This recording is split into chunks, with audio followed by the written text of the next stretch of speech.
Let's review AEW Dynasty 2025, shall we? It happened on April 6th at the Licorice Center in Philadelphia, Pennsylvania. I do believe I got the pronunciation down. Licorice.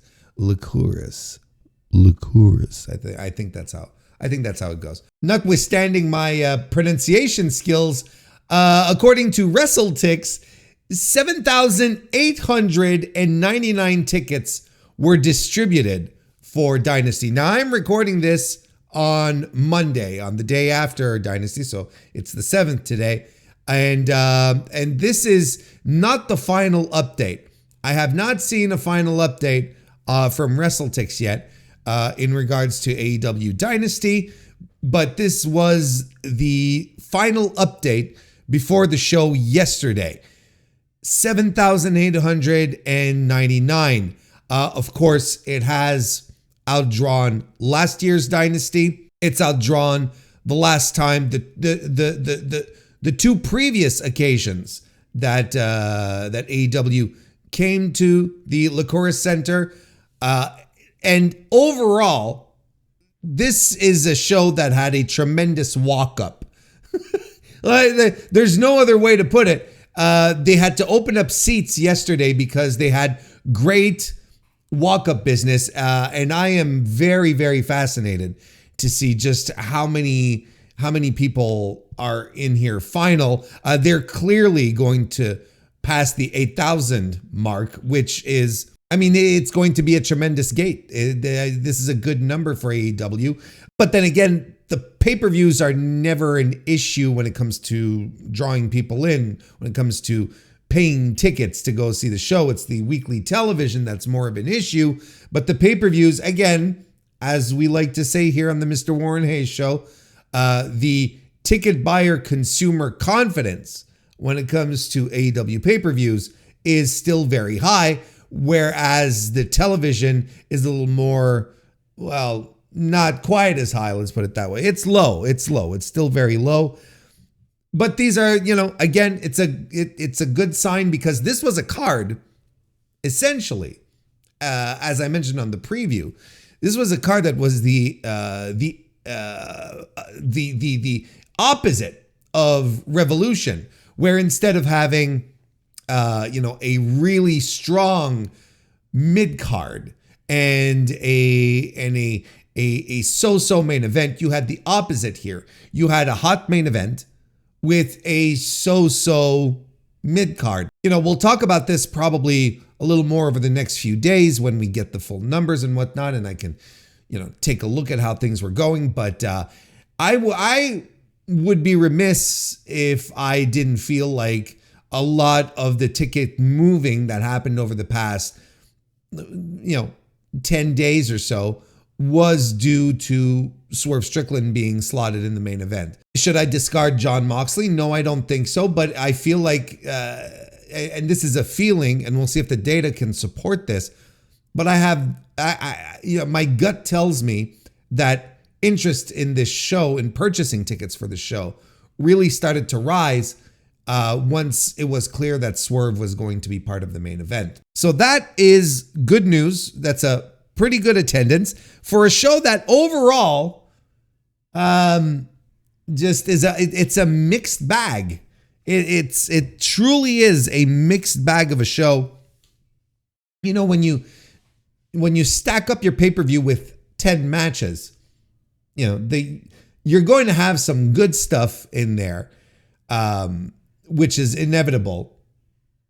But when you start getting bad stuff, and the bad stuff really starts dragging stuff down, and then you sort of look at the time, you look at the card, and you're like, oh my God, there's X amount of matches left. Well, that's never a good sign either. Look, I wasn't expecting this to turn out like Revolution this year, which was just an absolutely bonkers card, which was just chock full of excellent matches from top to bottom.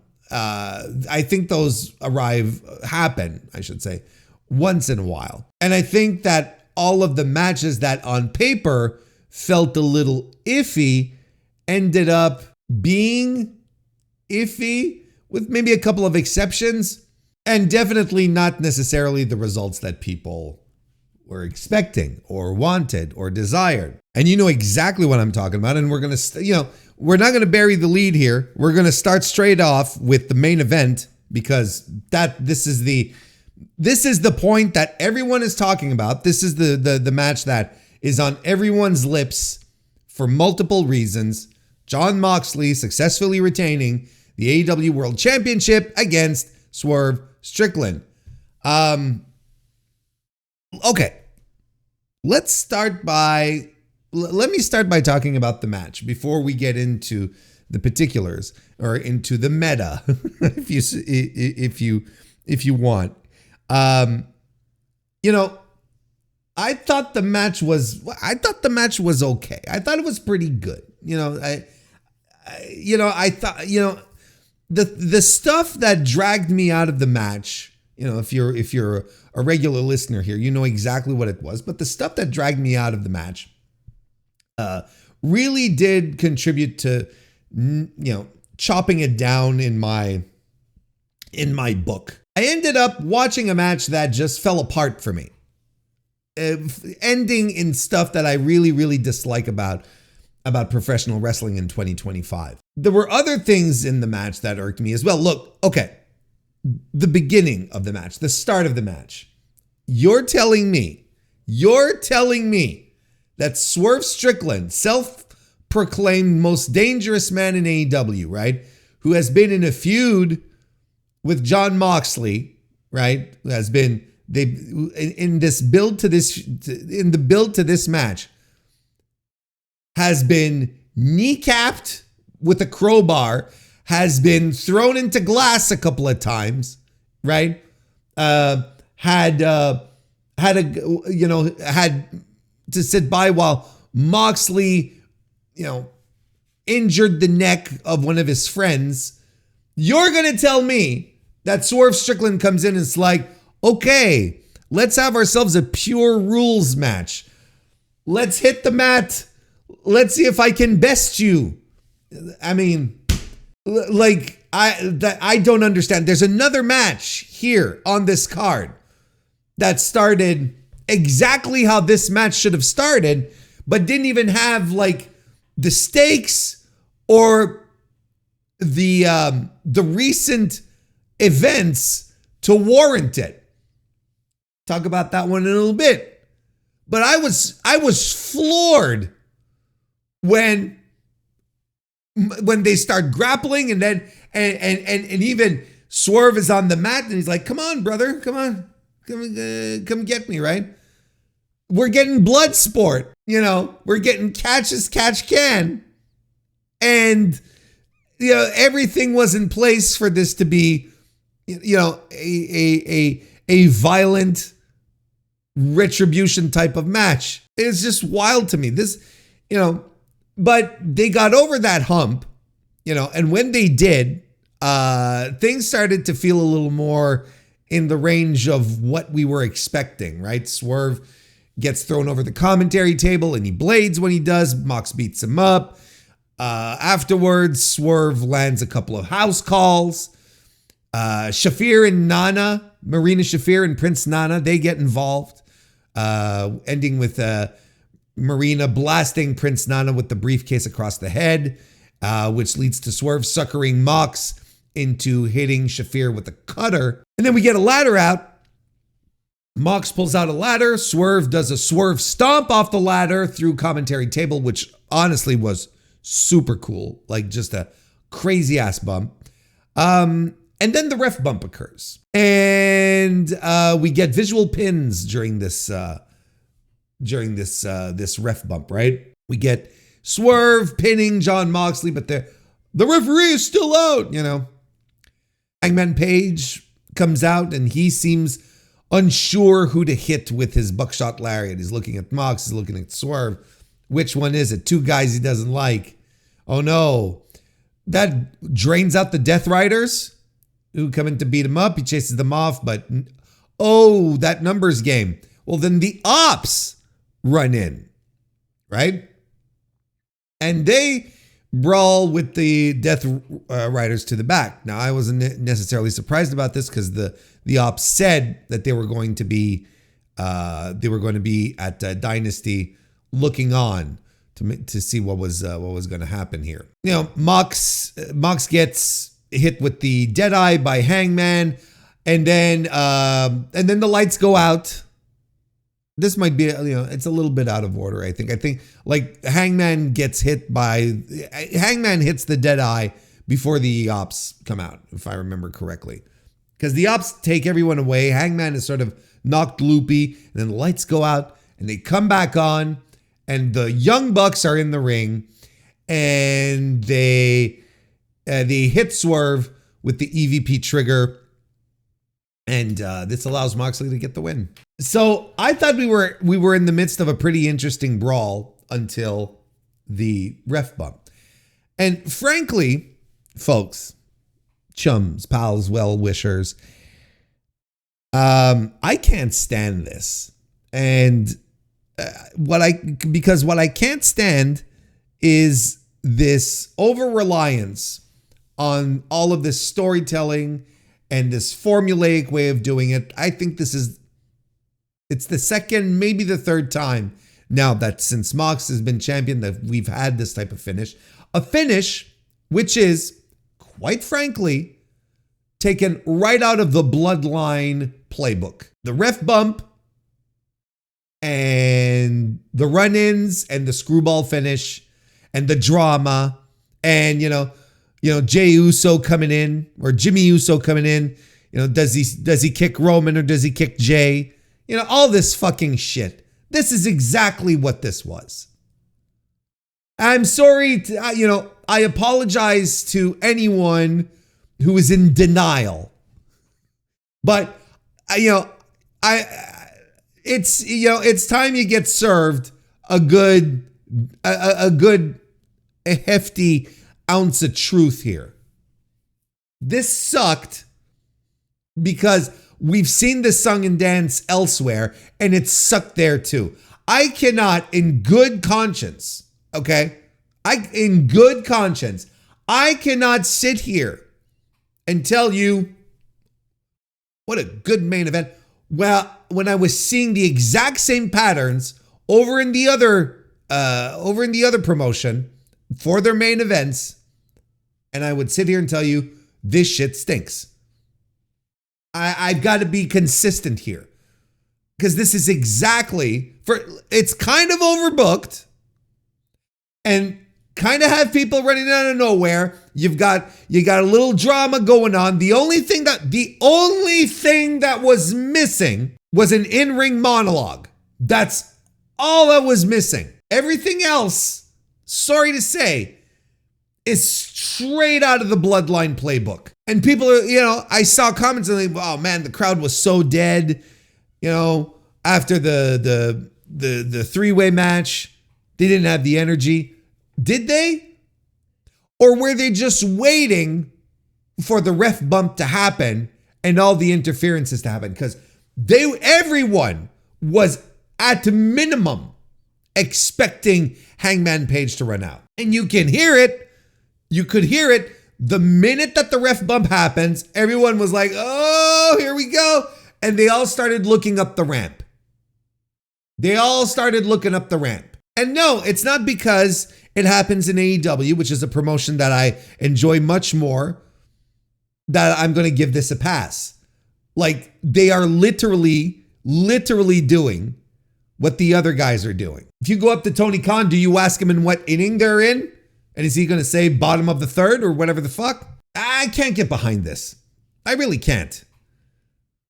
Like, it stunk. And it took me out of the match something fierce. And I'm surprised there's not more people really calling this out for what it is. Like, just being blunt, just being outright clear with it. Like, look, this is the Bloodline main event finish pattern. With the tons of people and interferences and surprises. And will they, here's the thing. And the thing here is that instead of wondering, does Roman trust Jey? Does Roman trust Jimmy? Does Roman trust Sammy? All that shit. Instead of that, it's like they substituted that with, do Swerve and Adam Page get along? Will they be able to get along? Or will they just be enemies? Will they, won't they? That's essentially like, that's the substitution, but it's the same thing. It's always, will Roman kick this guy out of the bloodline or not? Oh, there you go.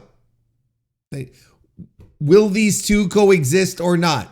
Will they be friends or not? I don't know what to tell you. It doesn't this doesn't get me hype, doesn't get me excited. This is a promotion that some time ago, and I've talked about this a couple of times, especially on the build-up to this pay-per-view, for some reason, as if I saw it coming.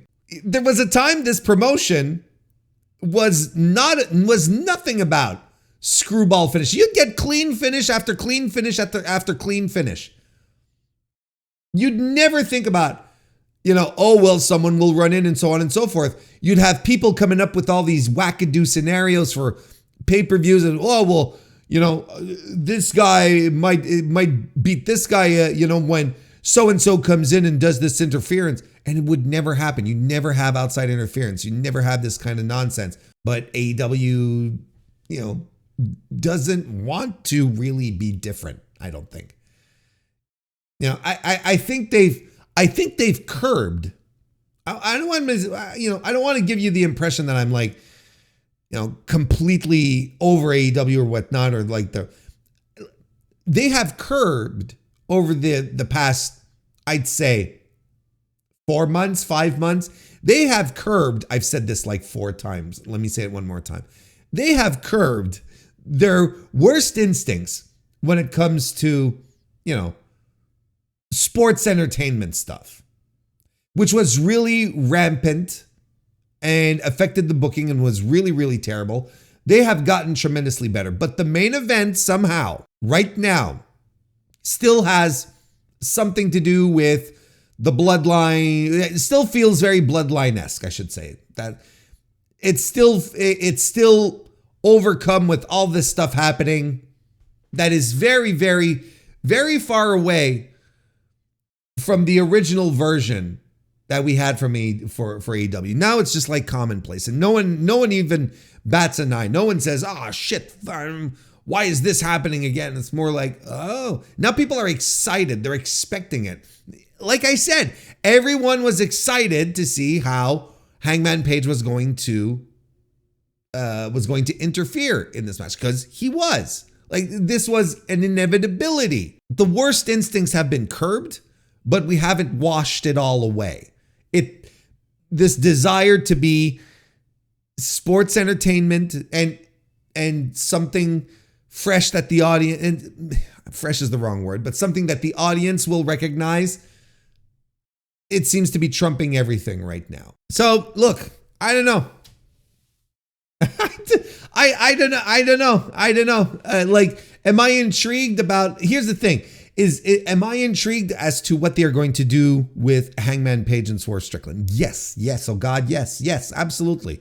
I'm not made of stone, but I think there are ways to do it that make it much more interesting. Look, this is a company that just a few days ago, not even a full calendar week yet, gave us a moment, had one guy say, "I know," in the heat of a moment, and it just shut everything down, and everyone was, oh, there was this groundswell, and I was like, okay, this is good.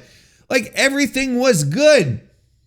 This is the same company that gives us this on a Wednesday, and on the very next Sunday gives us this schmoz at the end. I don't know what to tell you. And it's not even a thing where I'm like, I'm mad that Swerve Strickland didn't win the title. Again, I've been saying this for weeks, and I will maintain this. I think I am the last guy who still sees value in the Death Riders. I think I'm the last person on this planet that still sees the value in Jon Moxley as champion with his troupe. I think that they have done a terrific job rehabbing the angle, making it interesting. Look, never mind the Adam Copeland, Jon Moxley match at Revolution, but that build did wonders to change the perception.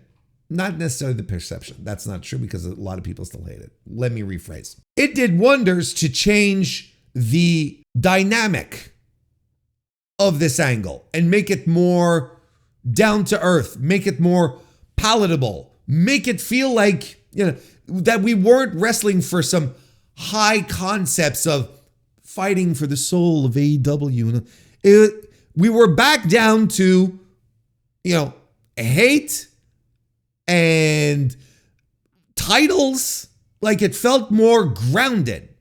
And I thought the executions were good. I even thought in the build, Jon Moxley was starting to look more like himself. I thought he was back to feeling this again.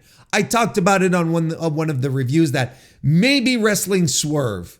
Maybe Swerve is getting this out of him. And that's tremendous, right? And I was excited because like I said, the reason why I still think that I'm still not going to throw Mox out with the bathwater is that finally in his world championship run, he's fighting people, or at least a guy, for whom the viewing audience perceives as a top guy in the company.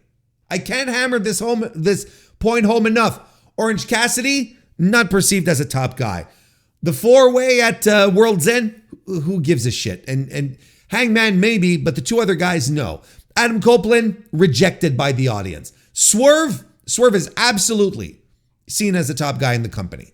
So we had a little more magic here. We had a little more, a little more to chew on. And I think that sparked Moxley. It sparked the angle. It made things much more interesting. And I still think, as I've said multiple times, there is value in Jon Moxley in the main event of Y'all In against Will Ospreay, the next guy you're going to anoint, a guy who is ready, like all prepackaged and ready to go as a top guy. Like he came in ready. He came in with the stamp of approval. He came in with, all the credentials you needed to make him a top guy.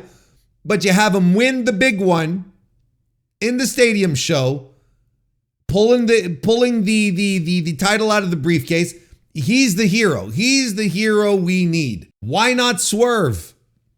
Is the echo that resonates throughout. Because Swerve is fine. People are so incredibly anxious about Swerve and Hangman and their booking. And I say this so many times, and I'm going to say it again. Hangman lovers, Swerve lovers, these guys, both of these guys are fine. If there are two guys in this company, legitimately, who are absolutely okay, whose booking will never suffer, and who will always be positioned in interesting top spots in the company, it's these two guys. Okay? It's these two guys. They're going to be okay. And I think the story they want to tell here, moving forward, is Hangman and Swerve will learn to join forces against a common enemy. I think that's the thing. I think AEW sees money in Hangman and Swerve being chums. Personally, I think they should never be friends. I think they should be at odds for the rest of their careers. I've been over this multiple times. Wherever they go, whatever promotions they end up in the future, wherever they cross paths, they can, that comes in their contract. They can never play nice creatively with the other guy. A good generational rivalry between two wrestlers that spans years, and but look, it looks like we're going to be closer to a Sting and Ric Flair. That's not even a good example. Well, we'll see how things go, but we'll probably be closer to that, like a Sting and Lex Luger, maybe, than, Tommy Dreamer and Raven, for instance, which is what I would have went with personally. But yeah, look, even though After the events last week on Dynamite, after the incident between Paige and Strickland, even after that, I wasn't super convinced Swerve was going to do it.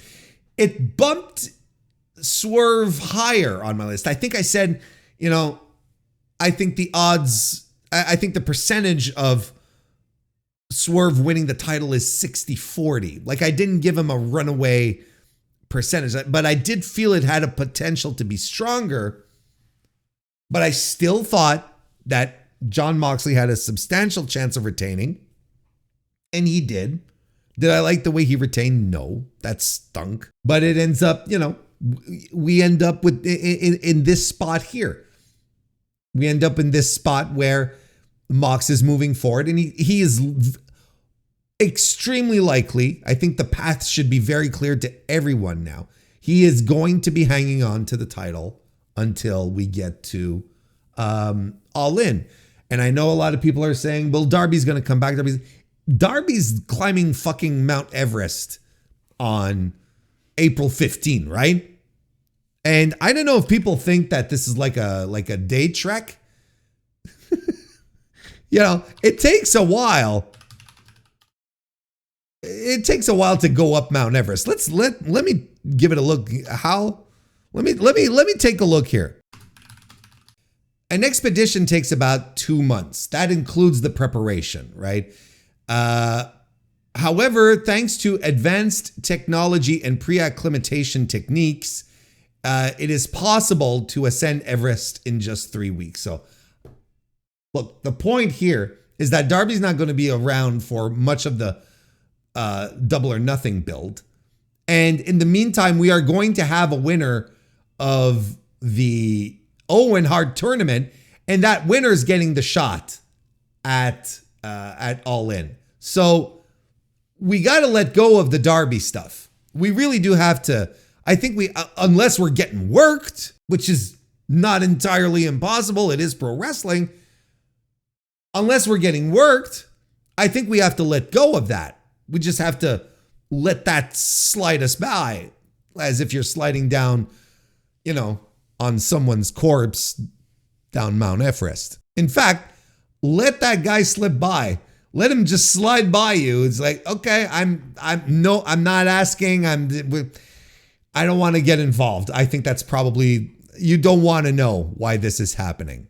Anywho, why were we going down this path? Why were we were talking about All In and Ospreay winning, and look, okay, as that, and I still think there's value in Moxley hanging on to the title until then. And I think what AEW was trying to say with the finish they gave on Dynasty is, folks, we got something planned for Swerve Strickland. I know you're disappointed, friends. I know you're disappointed.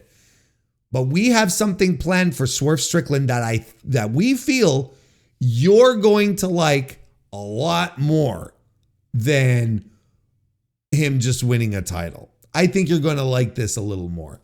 And it's going to involve Hangman, and I think it's going to involve the Bucks. I think ultimately the payoff here is going to be Hangman and Swerve somehow ending up in a tag team against the Young Bucks at the Stadium show. And it's going to be full of all this drama and these twists and these emotional moments that everyone's going to be super into. And we're going to have this great tag team match, and because it's going to be great, at All In. I'm convinced. I'd put money on it if I were a gambling man, which I am not. But I'd still consider it if I were a gambler. And in the meantime, we're going to have a story bump because we're going to get the Anarchy in the Arena, right? Probably at Double or Nothing. I wish they wouldn't. I wish they wouldn't do that. I wish they didn't fall into the trappings of Vince deciding that Hell in a Cell was its own pay-per-view instead of just and having it marked on the calendar. Because last year's Anarchy in the Arena was not great. I thought it was the weakest of the series, and I remember really not liking it. Whereas years before, they were like in my top 10 matches of the year. They were a complete blast. What was it? Was it the first one, right? Where they were fighting and John Moxley's music didn't stop because they took out the sound apparatus or whatever. That was cool? Wasn't that cool? You like cool things. I like cool things. And you got to make this special, right? But it's probably going to serve as the story bump for Hangman, Swerve, and the Bucks in some way or fashion, right? Because you've got the Ops now that are going to be involved in this, which is cool. I love Samoa Joe. I love this little trio. And they're, probably going to find some way to get the Bucks involved in this and the Death Riders, and there'll be some tenuous alliances and I mean, look, Double or Nothing's coming up, and historically they've always done an Anarchy in the Arena, Double or Nothing, and what can you do about it? I wish they didn't. I wish it wasn't an annual thing. I wish it was something that they'd pull out surprisingly, like surprise us and, just shock us. Just go, hey, we're going to do this, at Full Gear. Whoa, that's actually cool. That's like Double or Nothing. Now we're expecting it. And I'm like, all right. Okie dokie. Look, am I getting preemptively angry for something that hasn't happened yet? Yes. What do you want from me? But essentially, look, I think the message that was sent, folks, all of you who are so worried, is that the message that was sent is that Swerve and Hangman have something way cooler in store than, a title run. They'll give you something very, very satisfying. And I'm kind of excited for that. Now, the one argument that I do want to consider here, which I think is important, and it's a bit of a counterpoint, but it's something that I mentioned again in the lead up to this, and wondering, is Swerve gonna win or whatnot, and that is, listening to your fans and doing things for your fans. And I want to hammer this point again, particularly because Tony Khan on his media call was saying, yes, I listen to fan feedback, right? And a lot of people are like, well, if you were listening to fan feedback, why did you have Swerve lose, Tony? One of the things that AEW has been extremely successful with since the start of the year, and I think has marked a dramatic improvement in how the promotion is presented, received, how people react to it, is because it has been giving its fans things that they want to see. The fans wanted to see Kenny Omega, wrestle, be a champion, be a good guy. They got it. They wanted Hangman Page to be a babyface. He's on his way there. You can argue he's already there, but he's back to being the anxious millennial cowboy at the very least. They got that. They wanted MJF to be a scumbag heel. He's a scumbag heel. They've been so good at delivering what the AEW audience wants to see that I'm convinced it has had an impact on their overall business metrics. The ratings on Wednesdays have been better. Sure, the week-to-week TV tapings aren't drawing crazy houses, but the people who go to these buildings want to see it, and they're excited, and the rooms feel exciting. The venues feel good. The show comes across as a lot of fun to watch on TV, and the shows are a lot of fun to watch on TV. I think it's worked its way into creative as well. Like, everything really, really feels interesting and good in AEW, and I think that that's because they're giving stuff to the fan base that they want to see. Look, they want Tony Storm to be on TV making, horny puns. They'll put Tony Storm on TV to do horny puns. And the people are eating this shit up. And that's good. So I do have to question. Swerve Strickland losing is a weird decision if you consider that umbrella of AEW is giving the fans what they want, right? Because I even argued that right now, I talked about it on the preview, but I'll reiterate the point if you didn't listen to it, which, big finger wag from me. Right now, in WWE land, their fans are a little peeved. They're a little annoyed. They don't think the WrestleMania build is all that great for multiple reasons.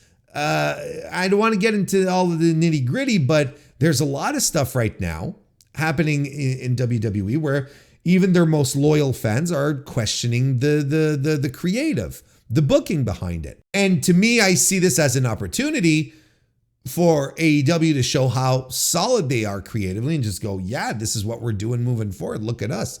Look at us here. We're, there's no malcontents. There's no discontent. Everyone's getting what they want over here on this product. Now, it's a bit of a 90-degree angle from that. If you're booking away from the general sentiment, which was Swerve should win the title, right? So I question that in that aspect where, again, AEW is doing so good. And by giving the fans what they want, why would they keep this away from the fans? Why wouldn't they add this to the plate or to the buffet or whatever food analogy you want to use in this regard? Which again leads me to believe that whatever you got, which in turn leads me to believe that whatever they have ready for Swerve and Hangman, it's something that the audience wants. And maybe the audience just doesn't, maybe they just don't see it yet, if that makes sense. I am going to rate this match a 3 because I thought it was onto something. There was some good stuff happening in the second. I think there was good work and I was into it, but then the stuff that just fell apart. When stuff started to fall apart, it just fell apart.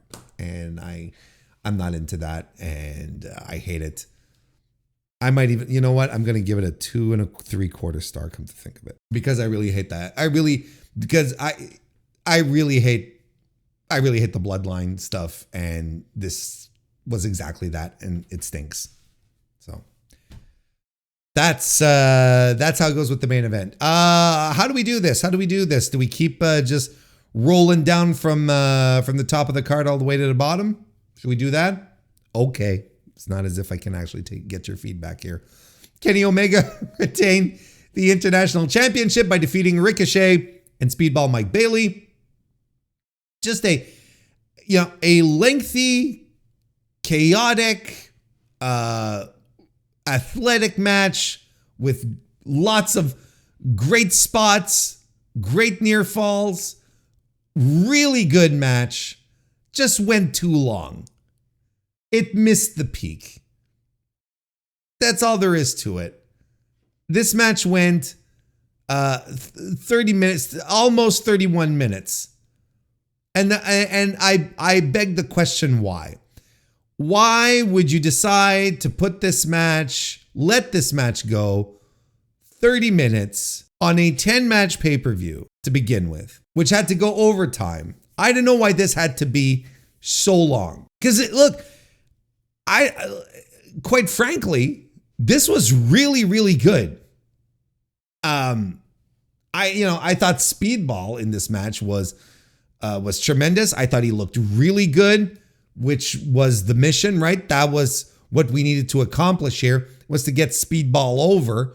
And I think it worked. He pulled out a lot of his big offense that clearly a lot a lot of the AEW crowd were not familiar with, and it was to their delight, stuff that, if you've seen a lot of speedball matches, you know exactly what I'm talking about. The moonsault knees on the apron, the windmill kick, the ultimate weapon. His crane kick spot was really good. But like he had two tremendous opponents to go along with him. Ricochet worked really, really hard here and pulled out just another great match. And Kenny Omega was excellent as always. He's, one of the greatest to ever do it. My only complaint here is that it should have been shorter, as there's moments in this match where things started to drag. Felt like they lost the audience. Felt like they lost me. There were peaks, moments where you're like, oh, okay, here we go. And it felt like the perfect spot to go to the natural crescendo to end this. But, it was not. We had a Kreutz Wrath on this one. Kenny pulling out all the stops, trying to get this done. And he won the match with an avalanche. One-winged angel. One-winged angel. Yeah. So he retained. Well, I don't have many notes on this match as far as analysis, because it was really good. Nothing to complain about. I thought this was a tremendous match. I thought this was tremendous work. All three guys shined in this one. And it all came together really well, but just easily could have been 8 minutes shorter. I think easily could have been 8 minutes shorter, and I think I would have liked it more. It's still a 4-star match for me. You see what I'm doing here? This is the very definition of, complaining with your belly full, where you have like this tremendous match where you're like, oh God, I wish it was shorter. It's like you're seeing guys in the ring doing insane athletic shit, right?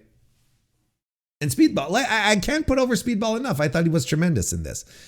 He absolutely nailed his big pay-per-view debut in AEW.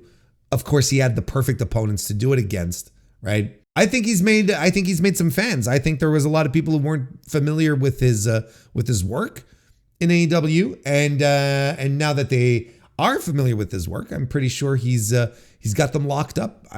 He's got brand new fans. And good for him. It was a bit of a high pressure situation for him. Wouldn't be the last high pressure situation for certain wrestlers on this card, but he pulled out tremendous. And look, once again, can we mention one more time how fucking good Ricochet is in AEW? Just absolutely remarkable. Absolutely remarkable stuff. What did I say when this guy was on his way in? What did I say? I told you this guy is still young. His bump card is basically free because he was doing jack shit in WWE. So his bump card is still completely free, and he's hungry and he wants to do stuff, and he wants to shine on the bigger stage. Ricochet is right now a WWE guy who's working out for the company. He's not a Malachi Black. He's not a Miro. This is actually working really well. Of course, he's been on the indies. He understands how it goes. And he was so miserably underused. Is underused the word I want? Is he underused? Misused, I think, is more appropriate. I think misused is the word. Because, look, if we go back in time, okay? At the time that Ricochet was signed to WWE, which was 2018 when he was called into NXT, he was a stellar prospect. And everyone was very excited for him. And yes, his career has always been intertwined with Will's, but he was always perceived to be the better wrestler than Will Ospreay. He was always perceived to be the overall better package than Will Ospreay at the time. And they bring him in, and he has a nice little run in NXT, right? I'm sure everyone will remember the the tumble flip that he took out of the ring, landing, right in front of Velveteen Dream, right? And I think we remember that one, right? But then after that, Vince didn't know what to do with them. Vince didn't care. Vince didn't like the little guys. He didn't like the flippy guys. Like, I don't know what to do with you. And it took a while, but Ricochet finally realized, look, they are not going to do anything with me. All my pals are having the time of their lives in AEW. They're wrestling all over the place. And what did he do also when he came out? He flew to Japan. His boy Shima gave him a call, and he went over to, GLEAT, a promotion that doesn't exist. And, worked there. He worked Japan. Like, this guy's ready to go. And whatever, I don't know, rust or whatever he had to shake off from the WWE style that was hampering what he did, that kept him down, whichever way you want to use it, he's completely got rid of that. Whatever, he's molted into his fresh new skin. How about that for a really weird analogy and a little creepy? But nonetheless, I think it's appropriate. His heel character is tremendous. He's doing fantastic in-ring work. I don't think anyone can, and he was iffy when he started, right? Remember his first match in AEW against Kyle Fletcher, which wasn't great, and everyone was sort of, clenching their teeth, going, sucking the air through clenched teeth. Oh, this guy, dusted himself off, got back on track. I mean, the heel turn is absolutely the best first step he took to get back on track, and everything after. I have no complaints with Ricochet. I think Ricochet is a model former WWE in AEW citizen. But again, all of his pals are there. All of his friends are there. All the guys he came up with, they're all there. Anyway, so overall, a 4-star match that I'm bitching about. Adam Cole defeated Daniel Garcia to become the new AEW TNT Championship. I don't know what to add here. I thought this match was boring. I thought this match was boring as hell. It was well worked. I thought Daniel Garcia worked his ass off in this match, and that's why I'm keeping this. I'm keeping this match in the 3-star range here. I'm giving this match 3 stars. Spoiler alert. Because Garcia worked too hard to try and make something out of this match here, but it was dry. No one was into it. Are we done with Adam Cole? I'm asking this seriously. Are we done with Adam Cole? Is there still something left to extract from Cole here? Because he still hasn't recovered from the brochacho stuff. He really hasn't recovered. And his wrestling has not been great. I know injuries, so on and so forth. Don't get me wrong. I mean, it's been fine, but it's not necessarily exciting. We're not tearing down the house watching an Adam Cole match. And the thing that I've noticed is that people get really excited for the Adam Cole entrance. They want to do the boom. They want to do the Adam Cole Bebe. They're very excited about that. It's a good theme song. Don't get me wrong. It's supposed to make you hype. You're hype. But you'll notice once the bell rings, a lot of the heat dissipates. There's really not much left. So I don't know what you do with Adam Cole. I think making him TNT champion is a little strange. I don't know why you'd take it off Dan Garcia unless you have plans for Dan Garcia winning up. I don't know. I don't know what this is about here. I thought that, look, that's the extent of my notes for this match. It was a dry as drywall, boring ass match. That is a 3-star special because one guy worked his ass off to make it work. And here's that's not true. One last note. I lied to you folks. I do have one more note. One last note. This match was supposed to be a no time limit no outside interference match, right? No time limit because there's a 20-minute time limit on the TNT title matches. And the last time they fought on Collision, they went the full 20. So they were like, let's get rid of the stipulation so that we can take the time we want because we're so evenly matched and so on and so forth. That's what that stipulation entails, is that these guys are so evenly matched. They can't go under 20 minutes. They have to go over 20 minutes. And they didn't even go over 20 minutes. They went 15 minutes, 35. So I'm like, what the fuck? Why did we do this in the first place? Like, why? It's so weird. Like, that's a weird booking decision, AEW. I don't understand why that happened. Why do the special stipulation if you're not going to go above 20 minutes? That being said, I'm very comfortable with this match not having gone more than 20 minutes. Then we had Bandito defeating Chris Jericho to become the new Ring of Honor World Champion, and at the same time retaining his mask, because this was a mask versus championship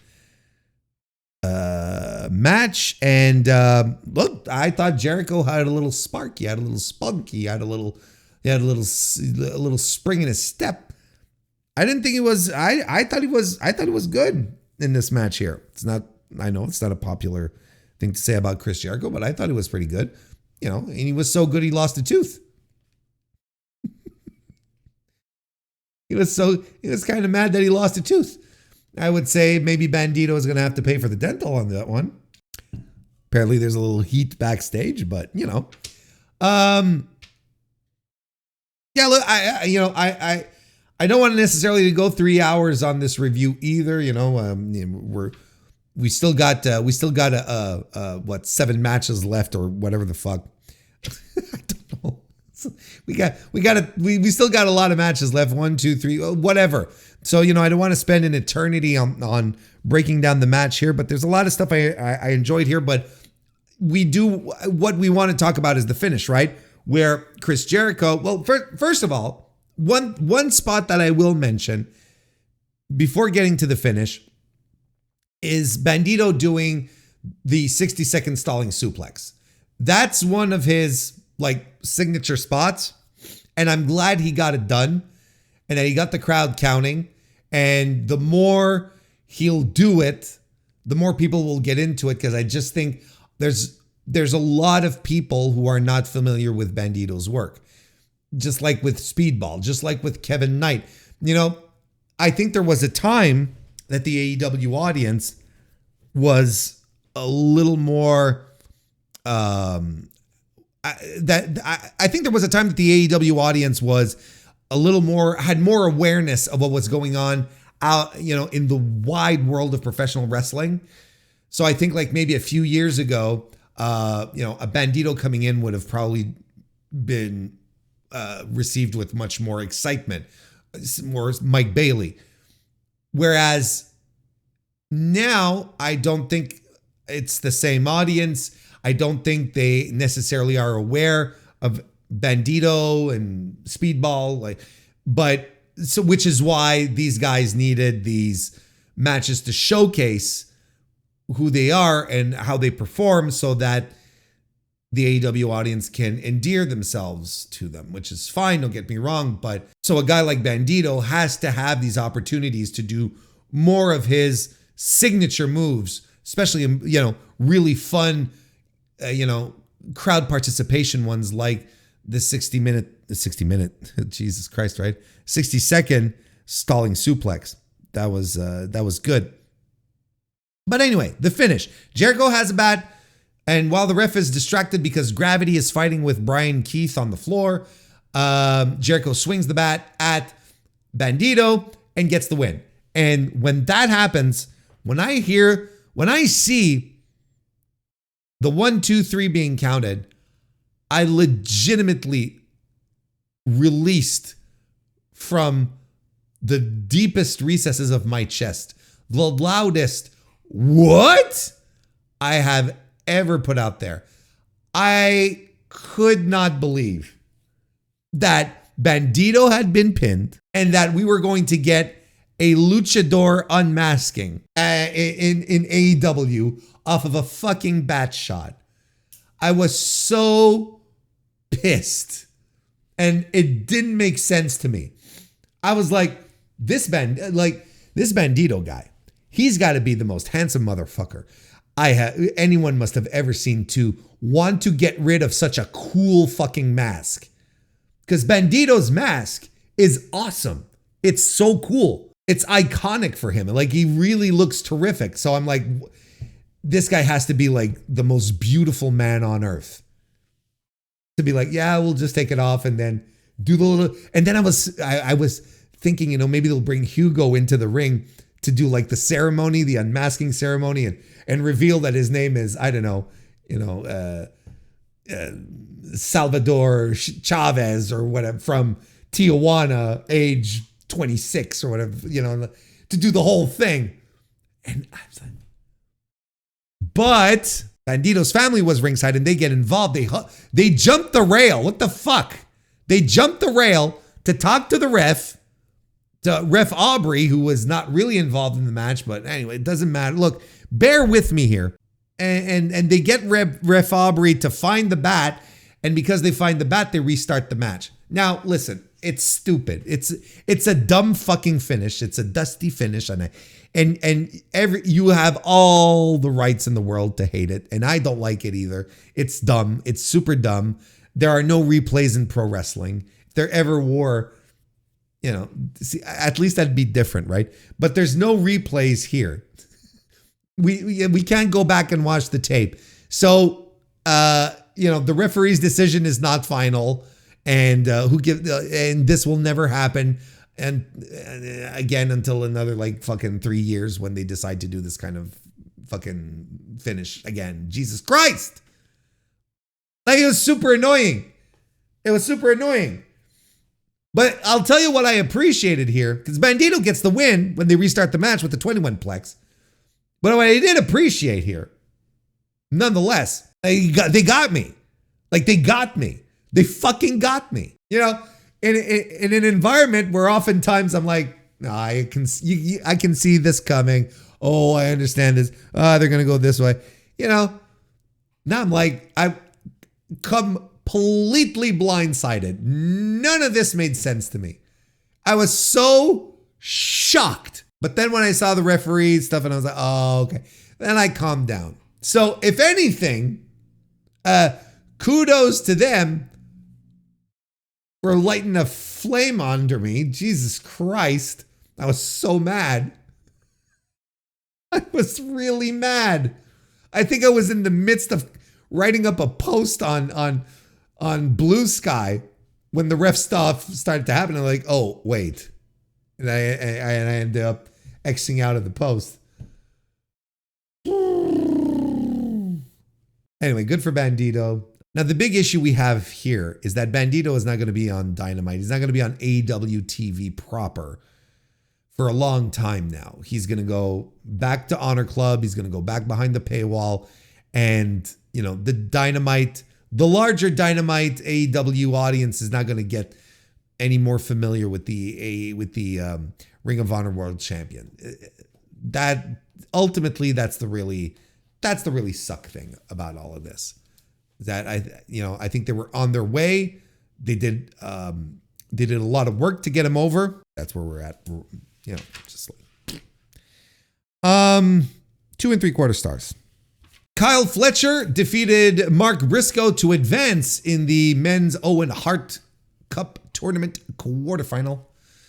Yeah, this is my match of the night. I fucking love this match. I love these two guys. Mark Briscoe and Kyle Fletcher is my favorite low-key rivalry in all of AEW. These guys have fought multiple times against each other in matches with stakes, of matches that have, at the very least, personal significance. They have a very low-key rivalry. And every time I'm like, every time I see Fletcher and Briscoe, I'm like, let's go. I'm in. You got me.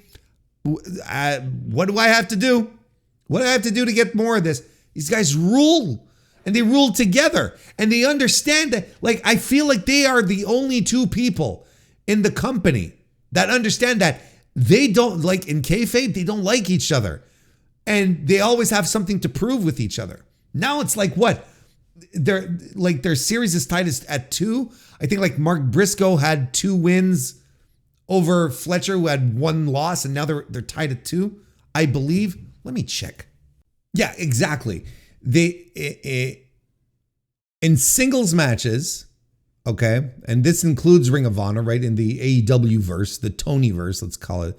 How about that? Mark Briscoe defeated Kyle Fletcher in Ring of Honor in June last year. Then Mark Briscoe beat Kyle Fletcher in the Continental Classic last year. Then Fletcher beat Briscoe on an episode of Collision.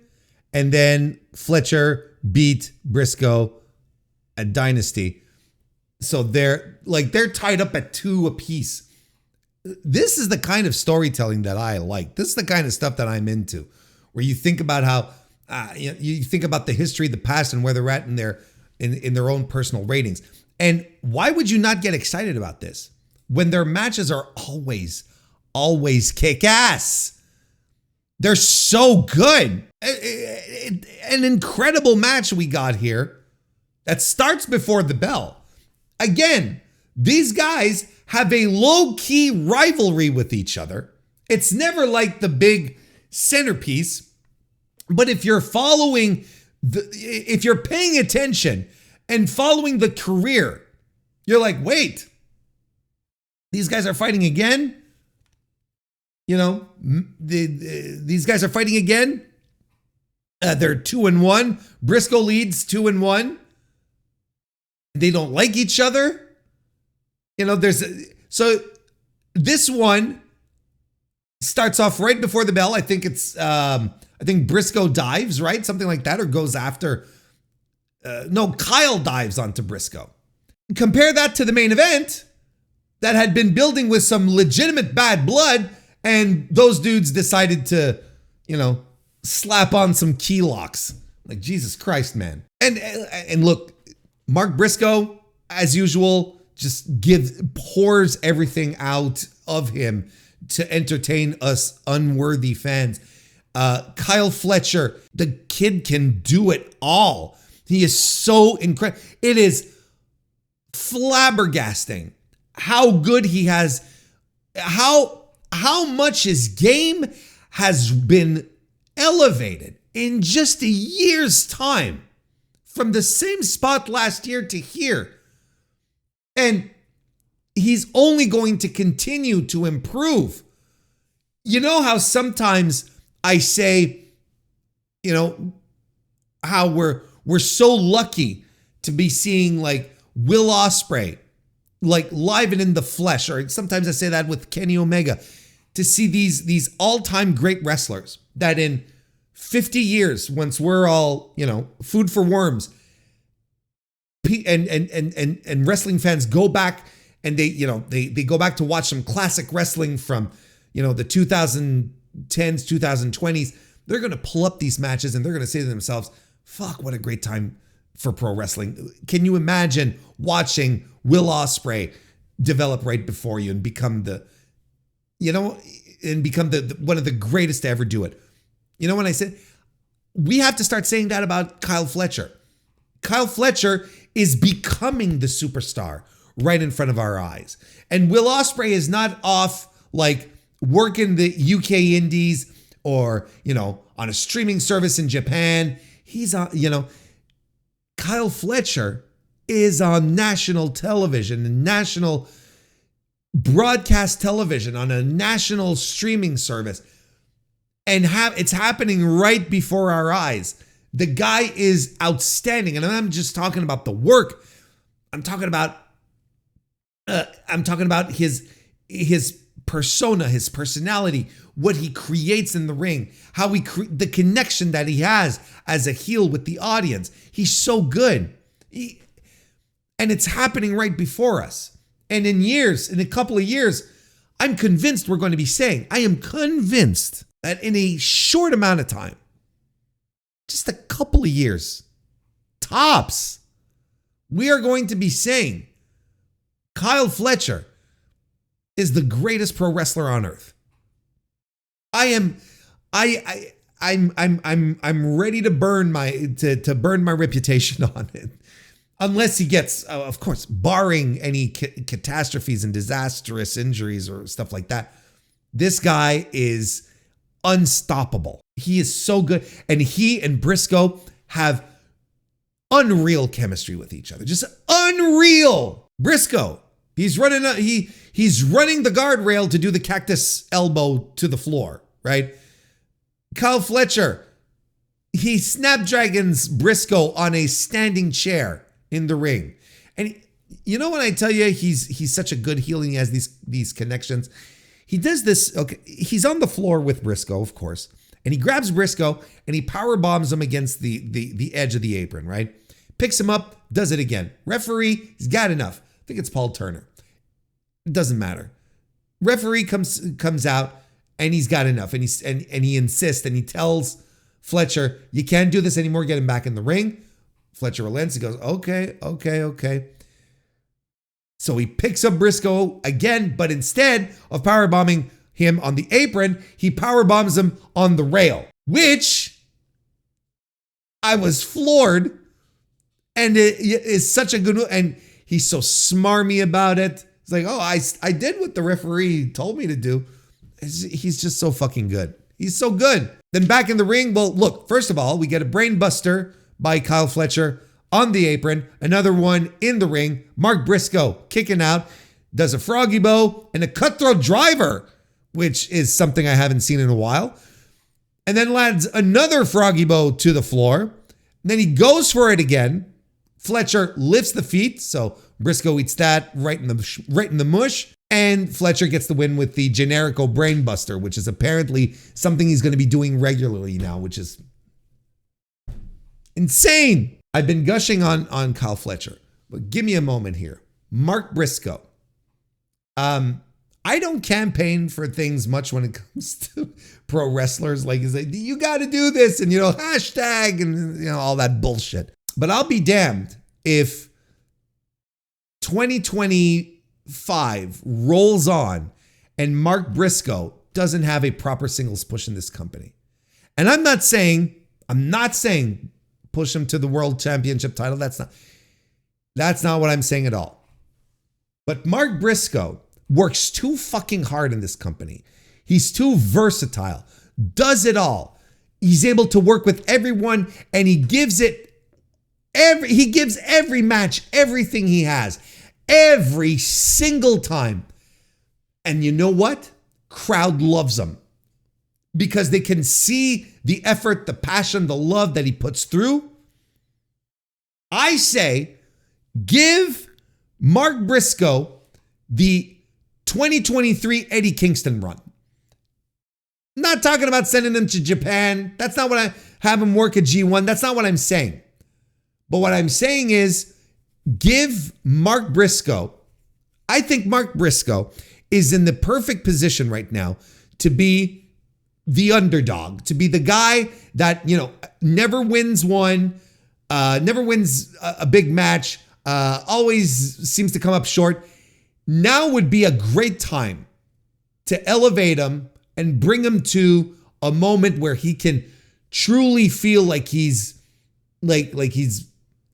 won something big in AEW to the delight of the fans. I don't think there is a single set of fans in this company who would poo-poo Mark Briscoe having an emotional, dramatic run for the TNT title, for the international title, and winning it. I don't think anyone would have a problem with that. I don't see who. Everyone loves Mark Briscoe. Mark Briscoe works too hard. He's better than being a JTTS right now. He's much better than this. And I think there's money. I think there is buzz, energy, and money in giving Mark Briscoe the 2023 Eddie Kingston run where he overcomes the odds to finally become a champion in AEW. Oh, the Warren, he was world champion in Ring of Honor. Here's the thing, and I want to immediately apologize to Ring of Honor fans who are still who are invested in the history of the promotion, but no one cares about Ring of Honor in 2025, and that is not your fault, superfan. It's Tony Khan's fault.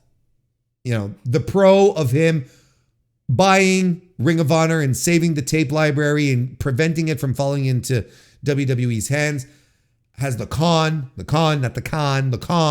of being stuck behind a paywall and no one gives a shit about it. And now it's kind of developmental for AEW, which also kind of is kind of shit. So no one cares.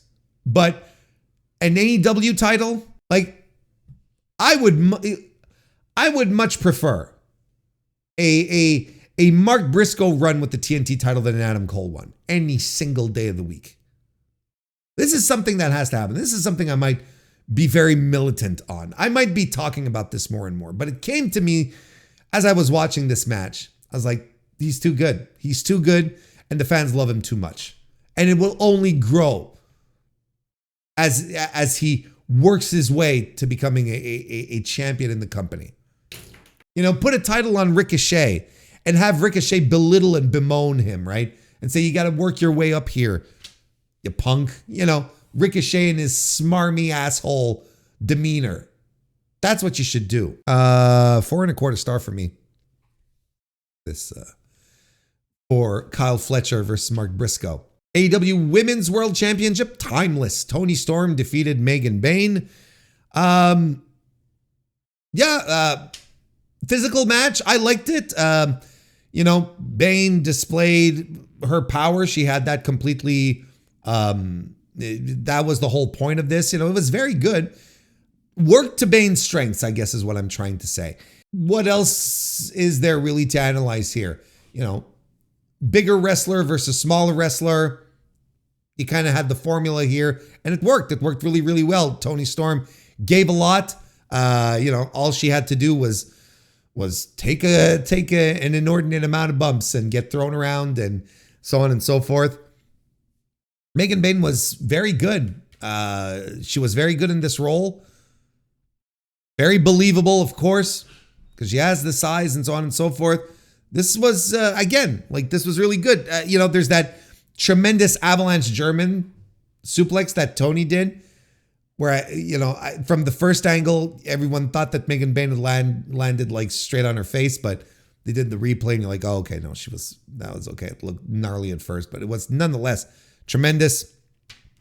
Bayne counters some hip attacks, kicks out at one from the Storm Zero, lands a sit-out powerbomb, gets Toni Storm up for the F5. I can't remember what the name is of her finisher, what she calls the F5. The Fates Descent. Fates Descent. It's the F5. And she's got her up on her shoulders, but Storm cradles her up for a flash victory. Look, I enjoyed this. I thought that was very good. Physical, well played, tight match.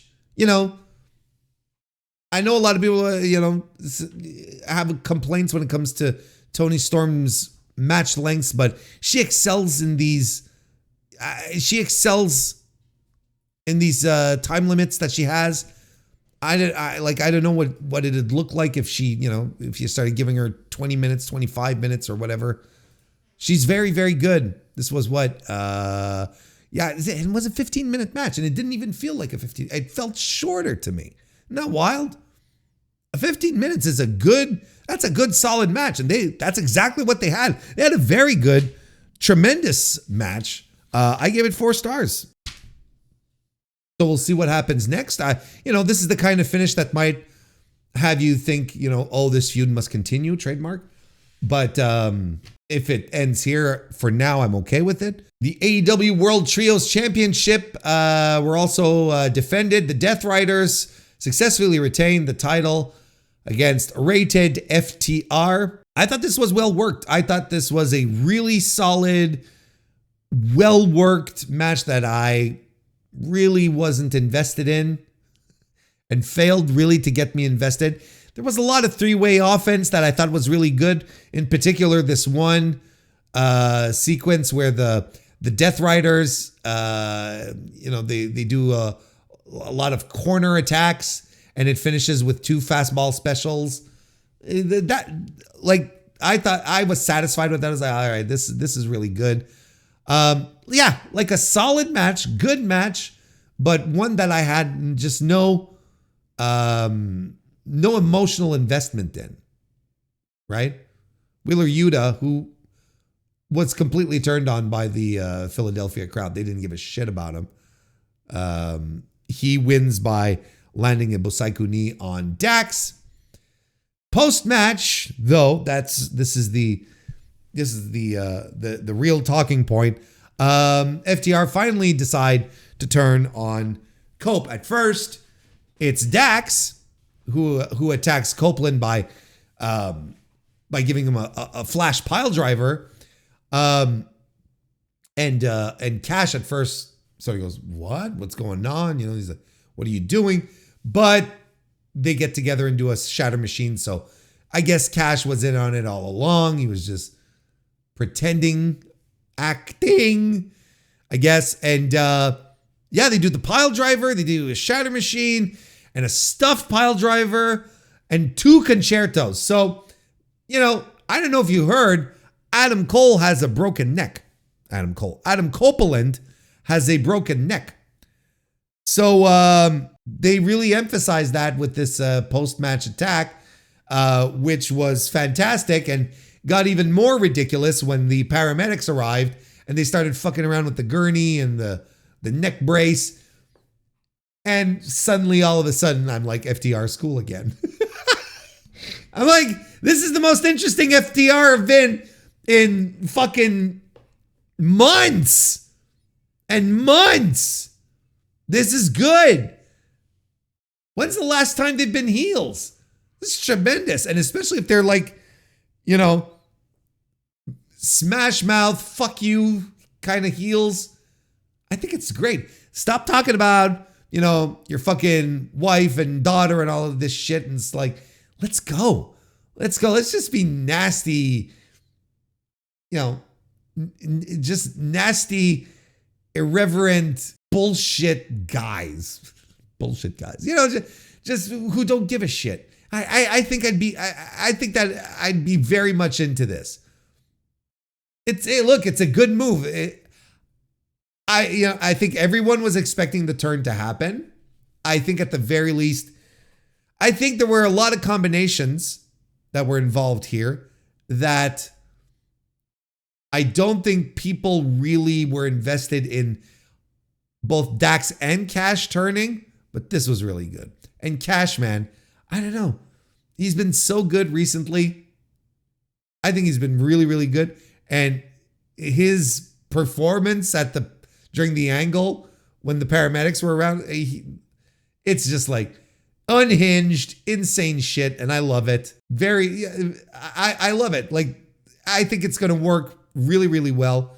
Everyone's expecting a Adam Copeland, Christian Cage reunion to take on FTR. You're going to have to really sell me on that one because Cope and Christian Cage, you're going to have to sell me on that one. I'll tell you. And it's going to be a hard sell. 3 and 3.25 star overall. Because I thought the match was solid. Just didn't care about it. Mercedes Moné defeated Julia Hart to advance in the Women's Owen Hart Cup tournament. She won the quarterfinal. I thought this was a little slow. I thought this was a little sloppy. And not in the usual Mercedes Moné sloppiness where she uses it to her advantage. It was more like, I think Julia Hart was slowing things down a little bit. I think she wasn't really into it. Things picked up in the second half of the match. I thought the submission bit was really good, like the back and forth. I thought that was very, very good. But yeah, look, Mercedes has to lock in a seatbelt type pin to get the win. You know, Julia, she's still very, very young at this, right? She's still very new and she's still very young. But you know, there's got to be a way for her to get more reps in, because I don't think, look, she has to figure out how to string a match together instead of just going from move to move. She's got to tell that in-ring story too. And there were moments in this match in the back half where it just felt like she was going, oh, now I have to do this move. Then she does it. And now I have to do this move. And it doesn't flow, you know? I don't know if she was intimidated by being in the ring with Mercedes. I don't know if, you know, jitters or whatever. Like, I don't know. But she didn't, her offense, everything she didn't feel like it was coming across as confident, which is a shame. And I think I still think Julia Hart has potential. And her presentation is second to none. And I think she's locked down a lot of the presentation. Still might come with age, of course, but as it stands, it's like, look, this match wasn't very good. That's all there is to it. Very average. Very, very average. 2 3/4 stars for me. I don't have much more to say. You know, Mercedes seemed slow. Julia seemed slow. It was overall sloppy. Yeah, let's just move on. The Hurt Syndicate retained the AEW World Tag Team Championship against Big Bill and Brian Keith. And I don't know, this wasn't very good either. The Hurt Syndicate are not exactly tearing the house on fire, putting the house on fire, setting the house on fire with their in-ring work. Look, I love the act. I love MVP. Shelton and Bob are fantastic. Like, there's nothing you can't say about the act. It's once we get into the ring, like, I don't know if it's the quality of opponents. I don't know I don't know what it is, but we're not exactly tearing the house down. I got it right that time. They really played off the fact that Brian Keith was outclassed here. And I don't know how excited I am about, you know, just outright burials. Like, I understand the idea behind doing this is that the Hurt Business are really on another level. And the only other guy who could, you know, do stuff to Shelton or Bobby was, you know, the guy who was 6'10", you know. And, you know, and meanwhile, MVP on commentary was kind of burying Brian Keith too. And I'm like, do we have to be doing this? Like, this seems a little excessive, right? Anyway, I don't have many notes here. MJF is hiding behind the barricade, and as you know, on the arena side of the barricade. And when Big Bill and Bobby Lashley are fighting on the ground, on the floor, I should say, MJF clocks Big Bill across the face with the Dynamite Diamond Ring while the ref was distracted, of course. And that leads to Shelton Benjamin getting the win, or both guys actually getting the win on Brian Keith. And Bobby Lashley seemed a little surprised. Wasn't sure he was excited about Max doing this, but you know, the story that they're telling is Max wants to prove himself. They said, prove yourself. Max says, okay, I'll do it. So I don't know what his scheme here is.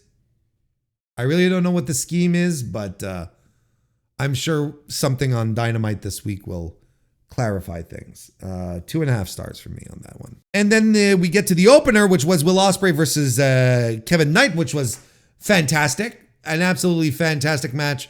Once again, it rocked. Started off a little rocky, but boy, oh boy, once these boys found their footing, this match rocked. And Kevin Knight, man, he was ready to fly. Will Ospreay, he was ready to give, and he gave a lot to Kevin Knight on this one. Again, this was another match on the show, where the mission was put over the new guy. We have to make the new guy look good, even though he might not be winning the match. Speedball, Megan, and now Kevin Knight. Ospreay tries to sunset bomb Kevin Knight off the apron, right? This was a really good spot. There was this really good spot where Will Ospreay, he tries to sunset bomb Kevin Knight off of the apron to the floor, right? But Kevin Knight interrupts it. Will Ospreay then tries to set him up for a Styles Clash, but Knight is like, he's pulling his arms up against him, so that Ospreay can't lock him in. And instead, he being Knight, he crunches up from the Styles Clash position and does a DDT on the floor, which was absolutely fantastic. And there was that crazy Code Red style spot in the ring, which was fantastic. The UFO splash as well. But Knight eventually eats the Styles Clash, an Oz Cutter, and the Hidden Blade, like the triumvirate, right? And he's done. Yeah, I mean, that was fantastic. It was a fantastic outing. Again, like I said, a little rocky at first. It was a little rough around the edges.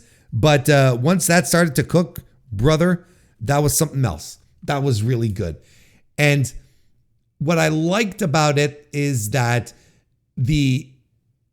like Kevin Knight hit all of his really spectacular offense, and the crowd just ate it up. And I think he is a made guy now. It may have been bad luck for Jay White, who was supposed to be slotted in this spot. May have been bad luck to get injured, but turned out to be fortunate for Kevin Knight, who, despite losing once again in a singles match in AEW, managed to look like $1 million. And of course, he's with Will Ospreay, who will bend over backwards to make other guys look great, especially young guys. So yeah, there you go. Men's Owen Hart tournament quarterfinal was settled there with Will Ospreay getting the win. It was great. It was a blast, and a good coming out moment for Kevin Knight. 4 stars. And that takes us to the pre-show. 2 matches on the pre-show. Trios match with Nick Wayne and crew, which are Action Andretti and Lio Rush, defeating AR Fox and Top Flight. I thought this was a blast. Fast-paced, high-flying opener. Dives. Just great way to kick off the show.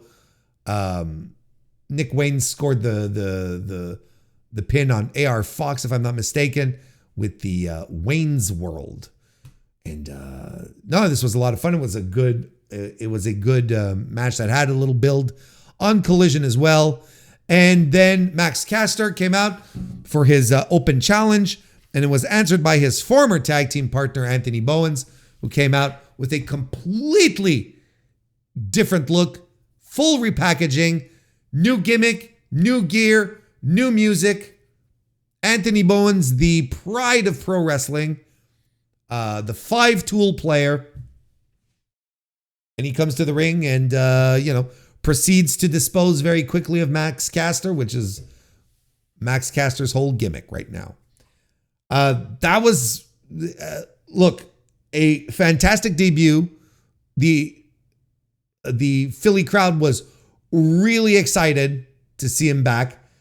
I will add my voice to the chorus of people saying, why not do this on Dynamite?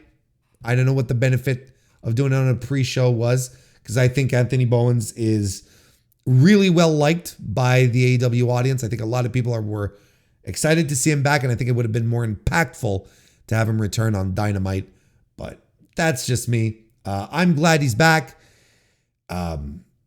He's got a lot of upside. He's a tremendous worker. He's got a fantastic look. There you go. He's going to get his singles run. Let's see where that leads us with the the 5-tool player, the pride of pro wrestling. His finisher is called the Mollywop. That's what it's called. The Mollywop. Emphasis on the P is mine. Yeah, I mean, as you can see, it's a show full of back and forths, and it's a kind of a straight down the middle one for me. Like the stuff that I liked, I really liked. And there's a lot of stuff that I just didn't care for, which really balances everything out. So I'm like, okay, well, we did have some extraordinary matches, and there's stuff that you should check out. You absolutely got to watch Mark Briscoe and Kyle Fletcher, Will Ospreay and Kevin Knight. I think the World Women's Championship is well worth your while as well. And, the international title as well, the 3-way, I just think it's a little long. I think the 30-minute time investment for what it is a little much, but it's a look. Again, I'm bitching about a great match. Oh, Warren, won't you ever learn? Anyway, that was my review of AEW Dynasty 2025.